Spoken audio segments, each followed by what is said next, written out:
Oke, salam rayu Kang sami pinanggih widodoner ing sambikala tinebihna sak kabehing bilahi tinadepna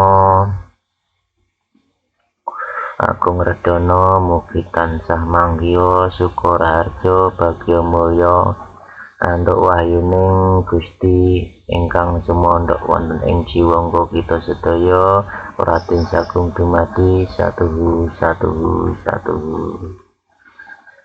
Oke, masih di Jagat Gumubyar,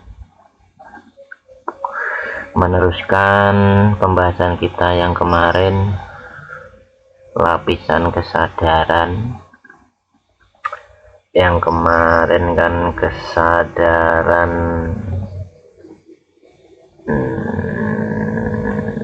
fisik, terus kesadaran jiwa, lah sekarang kesadaran roh. Kesadaran roh itu adalah identitas sejati dari setiap manusia. Barcode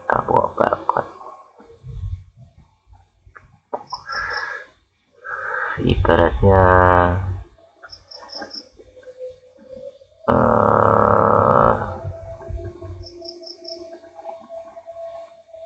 diri aslinya manusia itu kesadaran roh. Tetapi sayangnya langsung dijelaskan, meneruskan yang kemarin ya, sebagian besar orang justru belum pernah benar-benar sadar sebagai roh. Sadarnya ya sebagai otak, sebagai kesadaran fisik.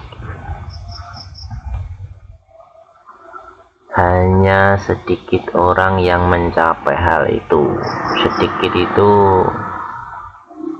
ininya dunia ya, ruang lingkupnya.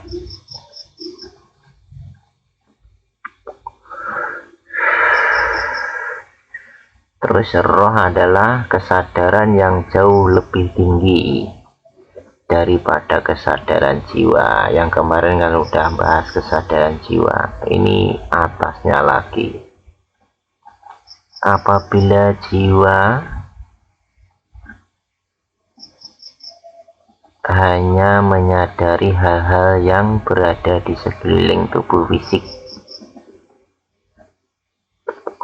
maka roh tidaklah mempunyai batasan apapun. Nanti nih setelah ini ada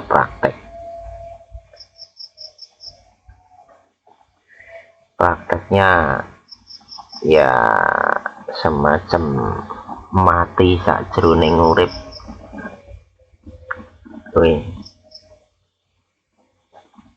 Jadi latihan mati, tapi posisi kita masih hidup.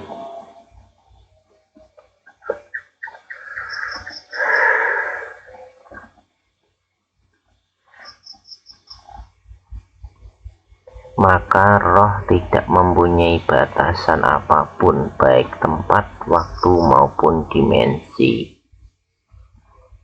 Kalau ada saudara-saudara pernah mendengar kata Rogo Sukmo itu baru jiwanya aja yang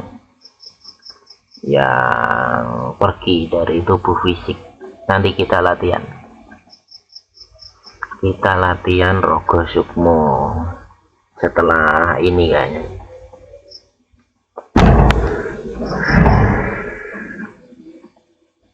Dalam buku-buku rohani, roh sering juga disebut sebagai Tuhan di dalam diri manusia.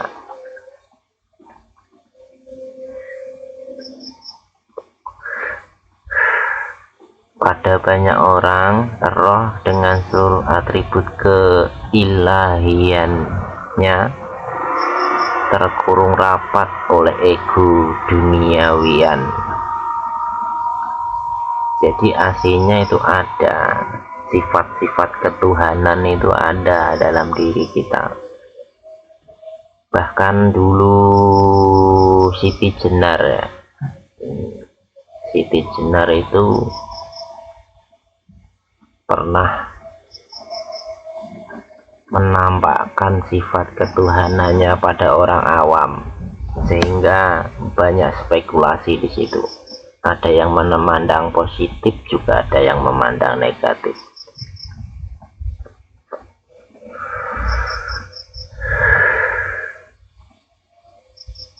Bahkan tertutupnya atribut keilahian oleh ego itu kadang sampai dibawa mati pada saat menemui ajal.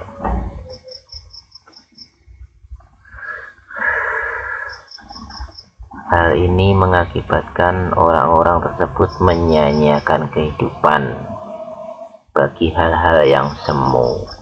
Jadi seolah-olah apa ya,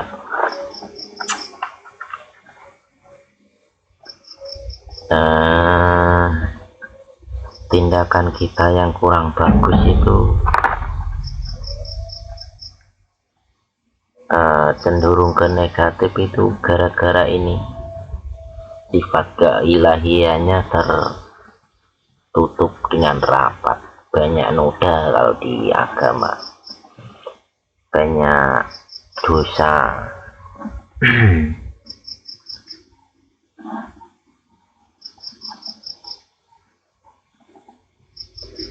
Mereka sehari-hari tidak pernah sadar, walaupun mereka sendiri merasa bahwa mereka sadar 100%.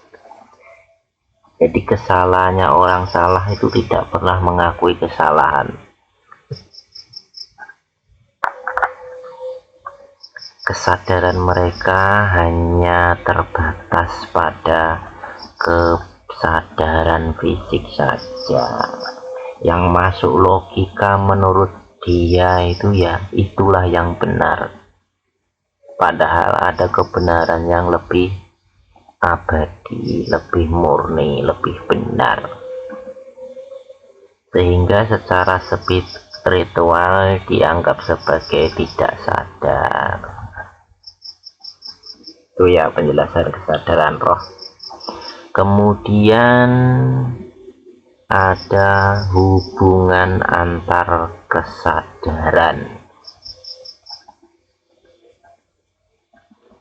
Keberadaan dan hubungan antar kesadaran ini adalah yang cukup rumit dimengerti. Ini harus pakai nalarnya sedikit, sekitar 25%.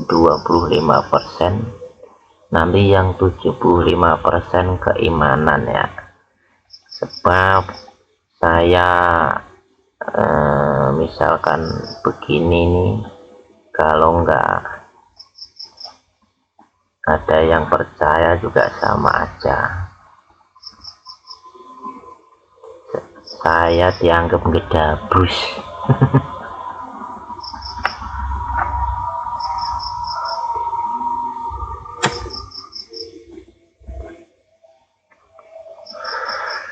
Dan dia itu menganggap saya adalah saya.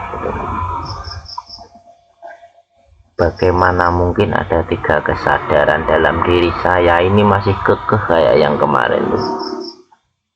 Untuk dapat melihat hal ini dengan lebih jelas,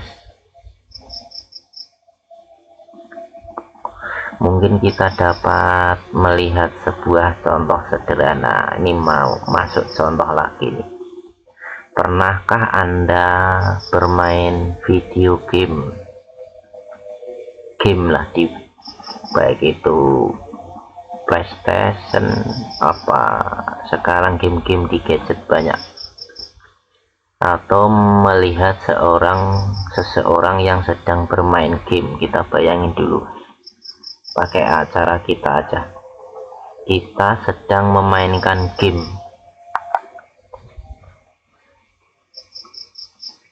Dalam bermain game, kontrol yang dapat dilakukan pada karakter yang dimainkan amat terbatas. itu kita itu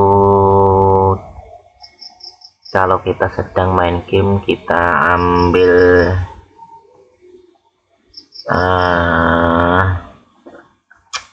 agak susah, perumpamaan kita itu sebagai diri yang sejati, kesadaran roh, dan tokoh yang di game itu, yang di dalam video yang kita mainkan itu sebagai kesadaran fisik. Ya.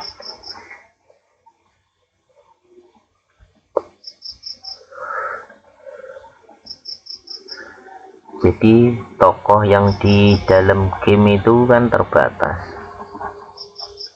sedangkan kita geraknya pada lebih dari itu.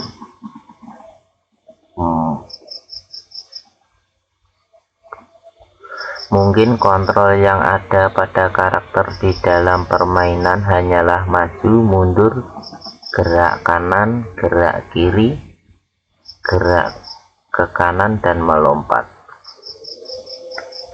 Cuma itu sih seringnya. Jadi nggak bisa roll, nggak bisa mandi, nggak bisa apa, itu karakter yang di game. Sedangkan yang bisa kita lakukan kan lebih bebas daripada karakter yang di game. Di dalam permainan yang dapat dilihat hanyalah lingkungan sesuai dengan permainan tersebut. Jadi yang terlihat itu cuma view aja, viewnya yang di depan kita aja. Itu kalau kesadaran fisik. Sedangkan kita kan udah kemana-mana, udah ini lebih bebas ruang geraknya.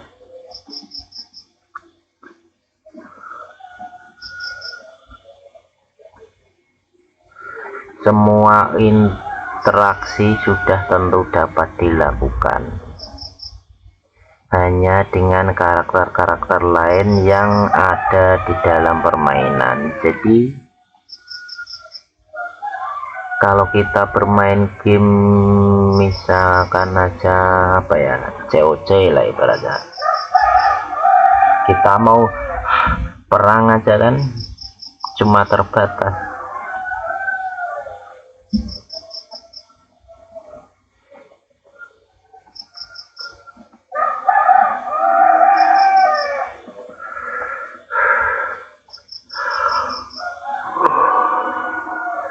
Walaupun gerakan-gerakan di karakter yang Anda mainkan di dalam permainan tersebut sebenarnya berhubungan dengan interaksi Anda dengan alat kontrol permainan, dan Anda itu sebenarnya berada di luar layar dan tidak muncul di layar permainan, sudah tentu Anda tidak dapat melihat diri Anda sendiri di dalam permainan. Jadi ini perumpamaan antara kesadaran roh, kesadaran jiwa, dan kesadaran fisik.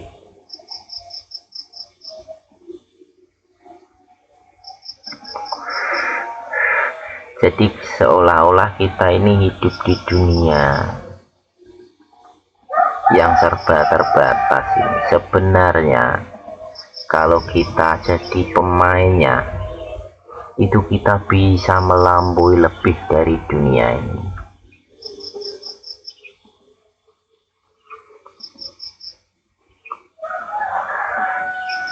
Dan sebenarnya kalau kita perumpamaannya bermain game tadi, kita tuh sebenarnya nggak ada di game. Di dalam permainan itu nggak ada, tapi seolah-olah pikiran kita itu berasa ada di dalam. Lah itu ilusi. Karakter yang Anda kendalikan di dalam permainan tersebut melambangkan Anda sebagai Anda. Nah itu seolah-olah itu Anda itu ada di dalam video itu. Itu kan yang dirasakan.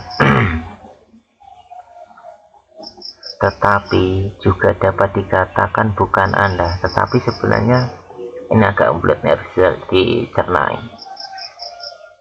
Anda seolah-olah ada di dalam layar monitor game, tapi Anda juga tidak bisa dibilang ada di dalam sana. Gak susah.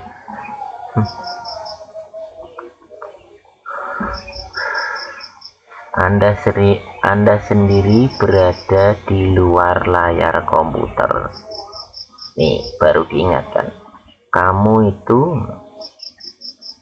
nggak ada di dalam game itu. Kamu itu sebenarnya di luar.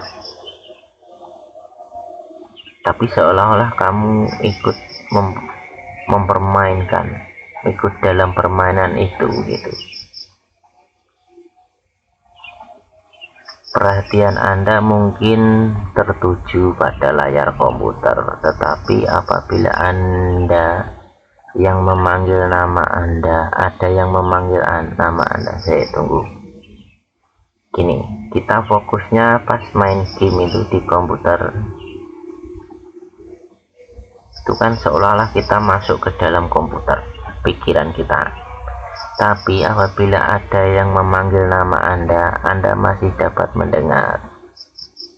Tapi sebenarnya kita sadar kalau ada orang manggil itu sebenarnya kita sadar. Setelah permainan selesai, nih karakter Anda di dalam permainan akan lenyap. Ini setelah terbatasnya umur, kalau sudah dinyatakan selesai, itu ya tubuh fisik ini akan lenyap sama dengan game yang kita mainkan tadi.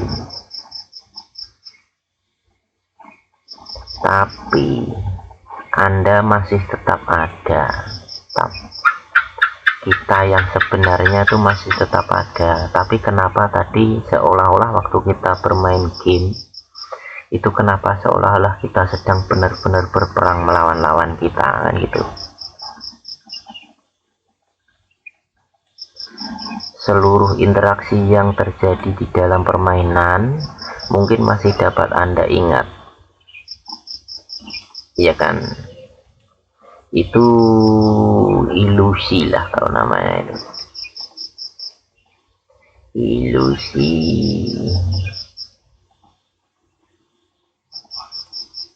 Sudah pasti pengalaman Anda mengenai permainan tersebut bertambah tergantung pada seberapa sering permainan yang telah Anda lakukan. Jadi belajar spiritual itu sama halnya seperti bermain game.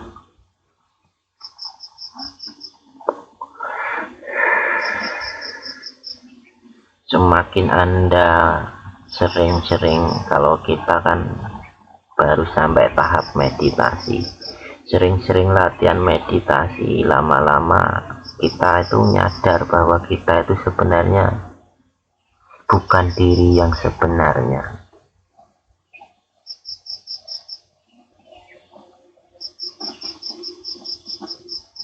Sering-sering main game kita itu jadi paham bener seluk-beluknya bermain permainan game itu. Ini dijelaskan. Nah, hidup di dunia ini dapat diibaratkan seperti permainan komputer tersebut.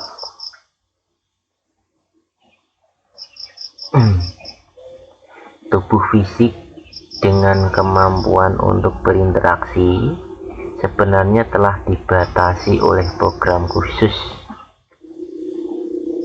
Ya, kalau itu Lauhul Mahfuz,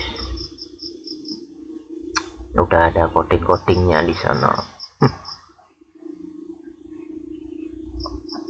Program sebagai manusia.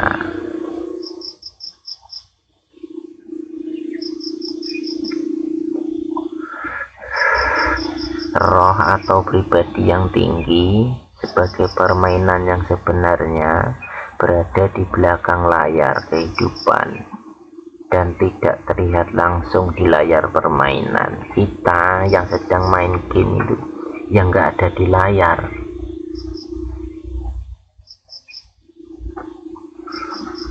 Padahal sebenarnya kita kan yang mengontrol.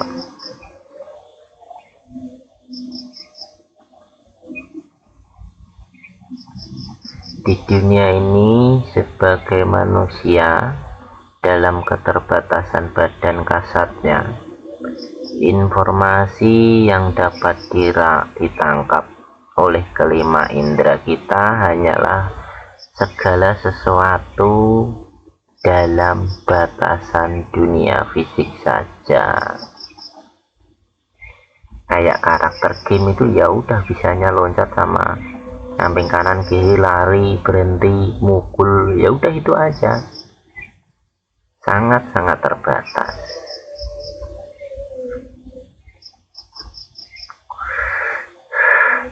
Nah, ini pribadi tinggi roh itu berusaha untuk mengalahkan karakter yang dikontrol olehnya. Berarti sebenarnya roh itu sebenarnya selalu mengarahkan yang menjadi manusia seutuhnya.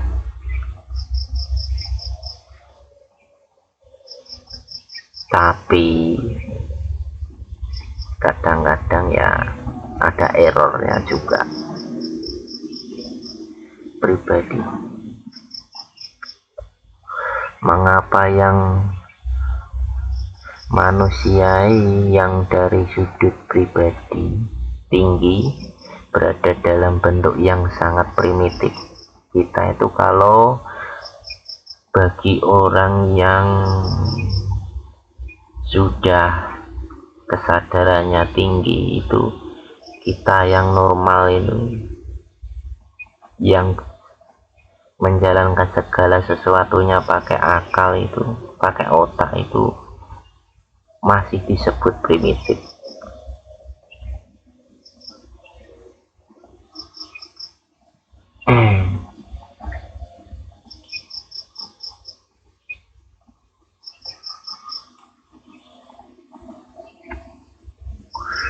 Terus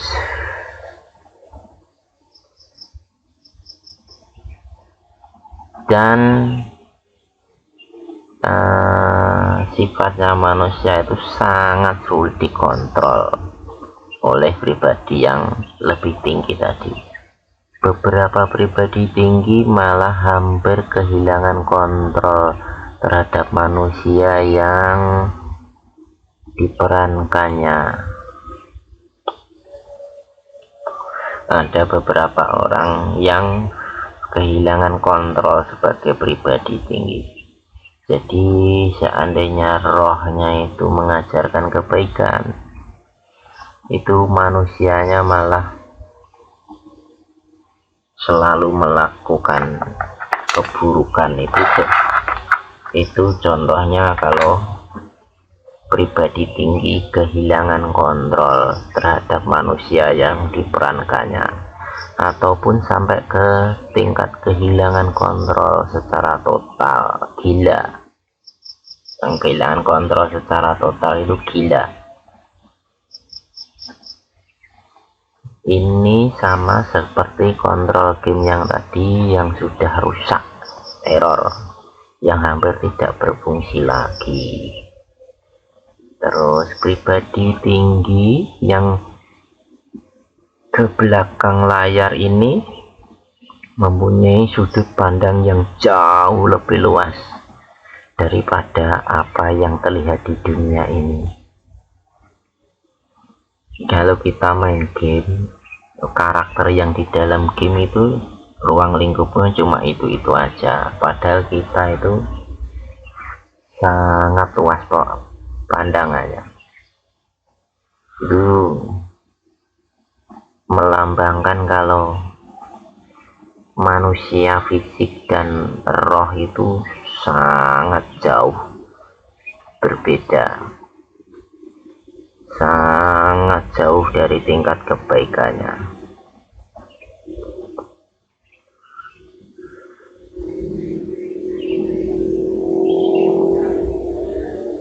pribadi tinggi yang berada pada dimensi yang jauh lebih tinggi dapat melihat berbagai hal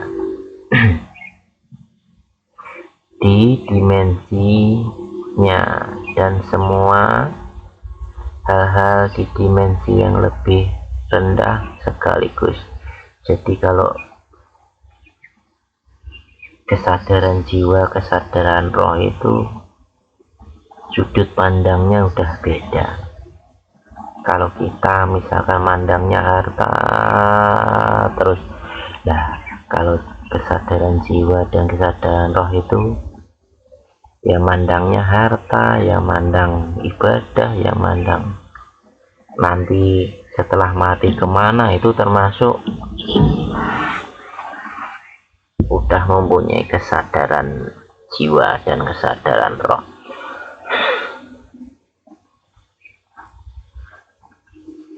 Oke, ini udah mau selesai. Saat seorang manusia meninggal, pribadi tinggi sebagai roh itu tidak mati. Ini harus diimani ya, harus diimani.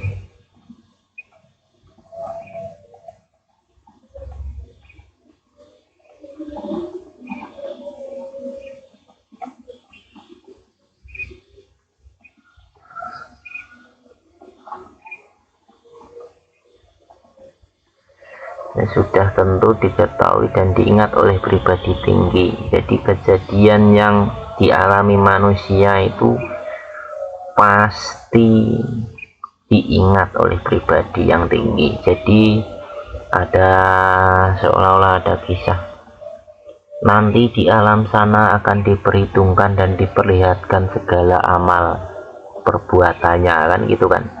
Ini benar nyata. Hari pembalasan itu nyata kalau menurut buku ini. Jadi yang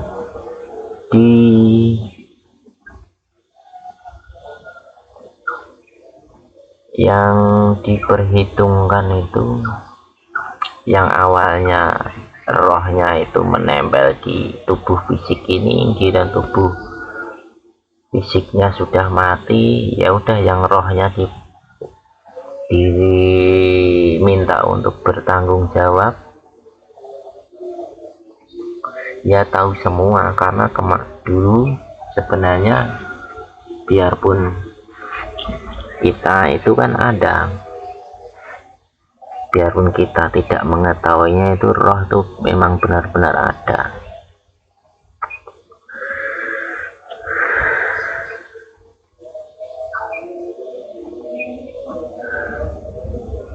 Manusia dalam kesadaran fisiknya kayak kita ini hanyalah karakter yang sedang dipergunakan oleh pribadi tinggi dalam belajar.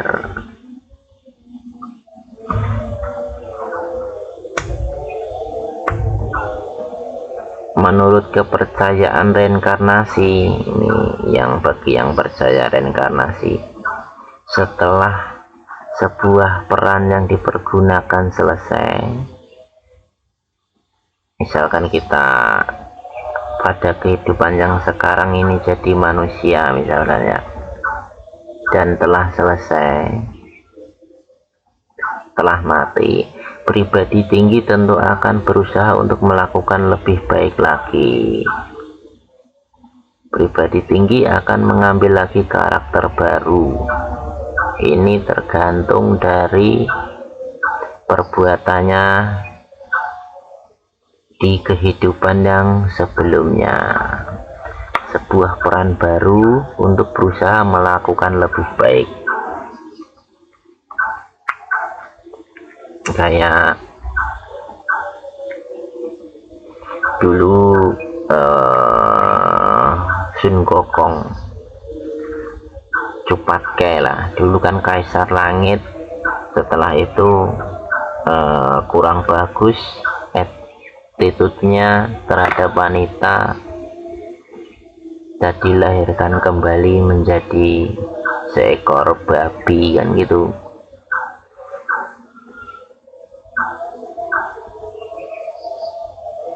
Tapi biarpun berwujud seekor babi, dia itu selalu berusaha menjadi yang terbaik. Seluruh hidupnya dikorbankan untuk jalan agamanya. Untuk pribadi tinggi, sebuah siklus kehidupan manusia adalah sarana untuk belajar 100, 200, atau 500 atau 1000 siklus kehidupan tidaklah ada artinya. Oleh karena pribadi tinggi berada pada dimensi di mana waktu tidaklah berarti banyak. Jadi bagi dimensi tinggi menghafal, kemudian hitungan, pokoknya yang sifatnya keduniawian itu kurang, dia tidaklah berarti banyak. Terus kemudian ini ada pesan untuk membaca bagian selanjutnya dari buku ini,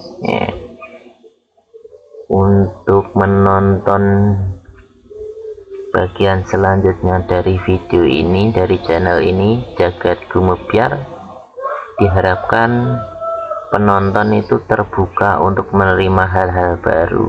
Ya apa aja sih, ini persiapan ini. Meditasinya tetap dijalankan, terus kemudian misalkan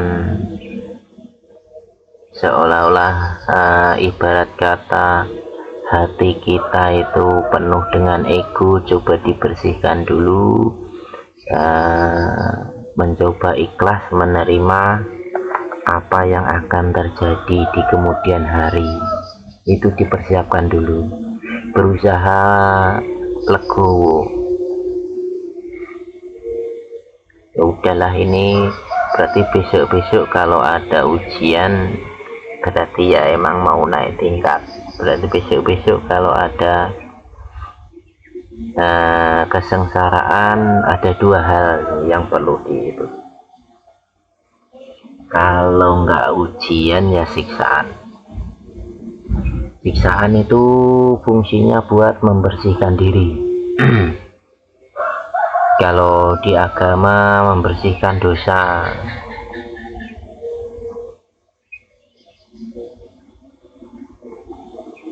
Terus setelah ini Anda akan belajar dengan mengalaminya. Jadi nanti persiapan bincang-bincangnya, mendengarkannya, sepertinya cukup nyampe video ini aja. Setelah itu nanti di video selanjutnya kita akan praktek yang merupakan pelajaran yang terbaik. Jadi sesuai janji, buku ini enggak mengajari Anda itu cuma jadi penonton.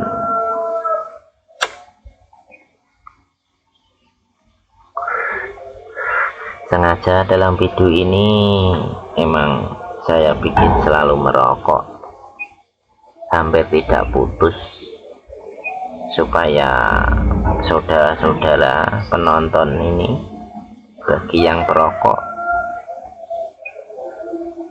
pesan saya jangan cuma melihat saya merokok, berusahalah untuk menikmati rokok dengan cara merokok sendiri. Ini kata kiasan ya. Sebab merokok sendiri itu bisa menilai sendiri baik buruknya perokok, itu bisa menilai. Jangan cuma saudara-saudara melihat saya ngerokok terus menilai, oh merokok itu tidak bagus, merokok itu bagus, dan lain-lain. Sekarang nanti ini aja,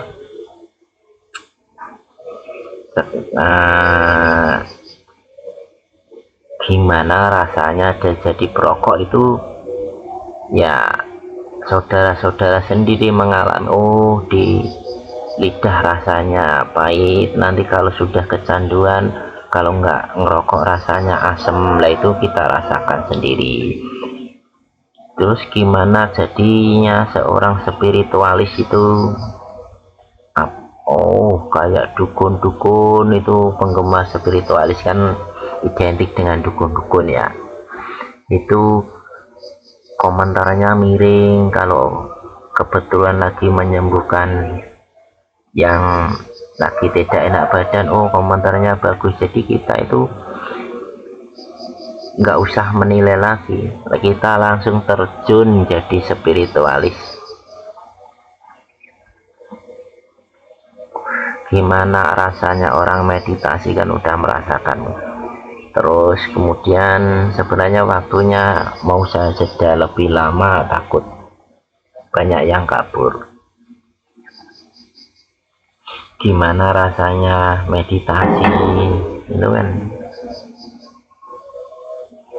saran saya, pesan saya tetap jaga meditasi, karena baru itu kan yang didapat, karena itu pelajaran yang terbaik. Terus ini Anda dapat membuktikan sendiri, bukan saya yang ngomong lagi. Nanti pada prakteknya Anda yang akan membuktikan sendiri keberadaan jiwa dan roh, dan sadar sebagai jiwa ya. Nanti Anda sendiri yang akan mempraktekannya, bukan di bawah pengaruh hipnotis.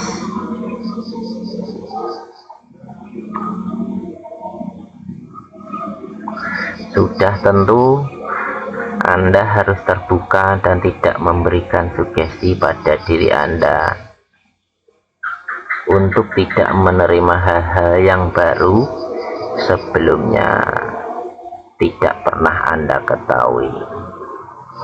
Jadi ini persiapan, mulai setelah melihat video ini, marilah kita mulai menerima hal-hal yang akan terjadi.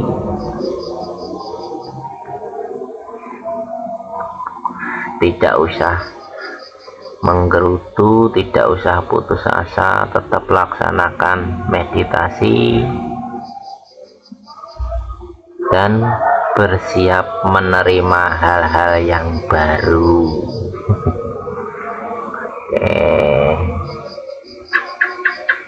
bukalah hati Anda, karena Anda akan mempelajari dan mengalami hal-hal yang memegang peranan penting dalam drama kehidupan manusia.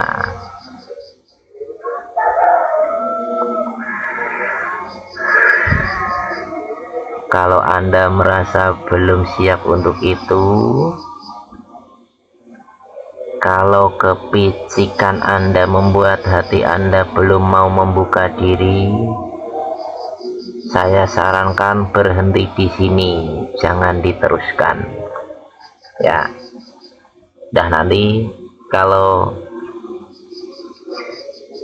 tidak siap untuk berubah menjadi lebih baik dalam hal baik dunia dan di alam sana, itu udah cukup sampai di video ini aja. Selebihnya nanti nggak usah ditonton lagi.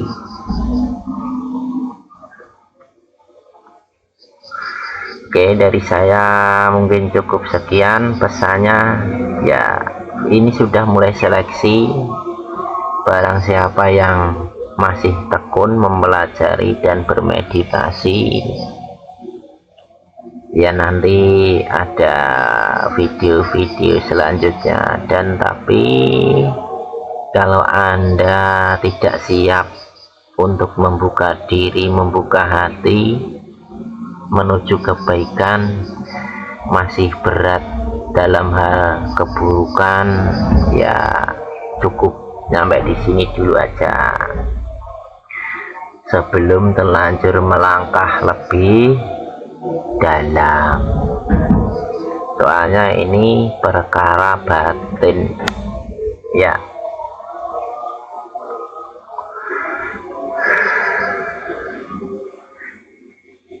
Oke, dari saya cukup sekian. Pokoknya pesan saya tetap pantau terus jagat Gumebyar. Misalkan kalau pengennya masih nakal, misalkan masih mabuk-mabukan dan lain-lain, cukup sampai video ini aja. Nanti soalnya berat. Gini, belajar spiritual itu melatih pola pikir. Belajar spiritual itu mendidik berpikiran positif.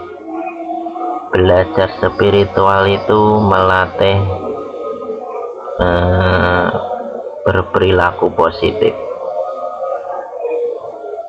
Soalnya setelah ini ya mau praktek, kalau praktek tanpa disertai dengan ketulusan masih grundel,